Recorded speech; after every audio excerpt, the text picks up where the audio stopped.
கோவில்பட்டி தொகுதி கயத்தாறு ஊராட்சி ஒன்றியத்தில் வானர்முட்டி என்பது மிகப்பெரிய ஊராட்சி ஆகும். அந்த ஊராட்சியை சுற்றி அதிகமான ஏராளமான கிராமங்கள் இருக்கின்றன. தேவையின் அவசியம் கருதிதான் நேற்றைய முதல்வர், இன்றைய எதிர்க்கட்சித் தலைவர், நாளைய முதல்வர் மாண்புமிகு அண்ணன் அவர்கள், எடப்பாடியார் அவர்கள் 22/11/2020 அன்று தூத்துக்குடியில் நடைபெற்ற ஆய்வுக் கூட்டத்தில் வானர்முட்டி மற்றும் சிவஞானபுரம் ஆகிய பகுதிகளில் ஆரம்ப சுகாதார நிலையம் அமைக்கப்படும் என்ற அறிவிப்பை வெளியிட்டார்கள். அதற்கு பிறகு NHM என்று சொல்லக்கூடிய நேஷனல் ஹெல்த் மிஷன் மூலமாக அந்த பரிந்துரையெல்லாம் செய்யப்பட்ட நிலையில் தேர்தல் நடைபெற்றது. அதற்கு பிறகு சிவஞானபுரம் அரசு ஆரம்ப சுகாதார நிலையம் துவக்கப்பட்டிருக்கின்றது. 2 ஒன்று துவக்கப்பட்டது. அது இன்றைக்கு விளாத்திக்குளம் தொகுதியிலே வருகின்றது. அரசு பாரபட்சமாக ஒரு கண்ணில வெண்ணையும் ஒரு கண்ணில சுண்ணாமும் என்ற நிலையில நீக்கிறேன். நீங்க கேளுங்க, காலையில திருப்பதியில எல்லாம் சாமி கும்பிட்டு வந்து நல்ல வார்த்தையா கேளுங்க. 2 அறிவிக்கப்பட்டதில் 1 நடைமுறைக்கு வந்ததில் மகிழ்ச்சி. ஆனால் இன்றைக்கு 2 ஆரம்ப அறிவிக்கப்பட்டதில் 1 துவங்கப்பட்டதில் மகிழ்ச்சி தான். என்னுடைய தொகுதி கோவில்பட்டியில் இந்த வானர்முட்டியில் அவசியமானது என்பதை மாண்புமிகு பேரவைத் தலைவர்களாக மாண்புமிகு அமைச்சருடைய கவனத்தை தெரிவித்துக் மாண்புமிகு அமைச்சர்.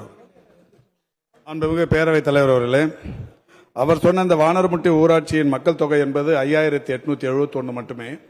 அவருக்கு நன்றாக தெரியும், ஒரு ஆரம்ப சுகாதார நிலையம் அமைய வேண்டும் என்றால் ஒரு 30,000 அளவுக்கான மக்கள் தொகை இருக்க வேண்டும். ஏற்கனவே அந்த ஊராட்சியை பொறுத்தவரை 4 இடங்களில் ஆரம்ப சுகாதார நிலையங்கள் இருக்கிறது.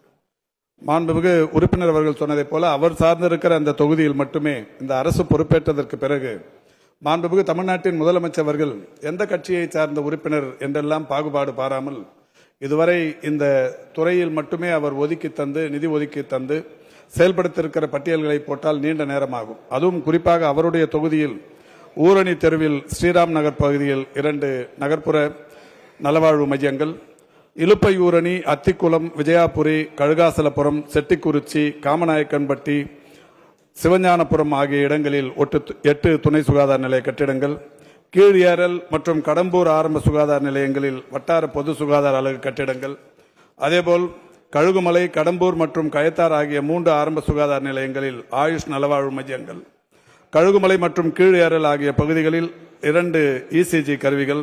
அது மட்டுமல்ல, மாண்புமிகு தமிழ்நாட்டின் முதலமைச்சர் அவர்களே நேரடியாக வந்து கோவில்பட்டி அரசு மாவட்ட தலைமை மருத்துவமனையில் RT-PCR ஆய்வகம், மகப்பேறு மற்றும் குழந்தைகள் நல மருத்துவ கட்டிடம், கண் வயிறு சிகிச்சை பிரிவு கட்டிடம், கட்டண படுக்கை அறைகள், மாவட்ட ஒருங்கிணைந்த சுகாதார ஆய்வு கட்டிடம் என்று 13,10,00,000 ரூபாய் செலவில் கட்டி முடிக்கப்பட்டு இவைகள் எல்லாம் பயன்பாட்டிற்கு வந்திருக்கிறது என்பதை தெரிவித்து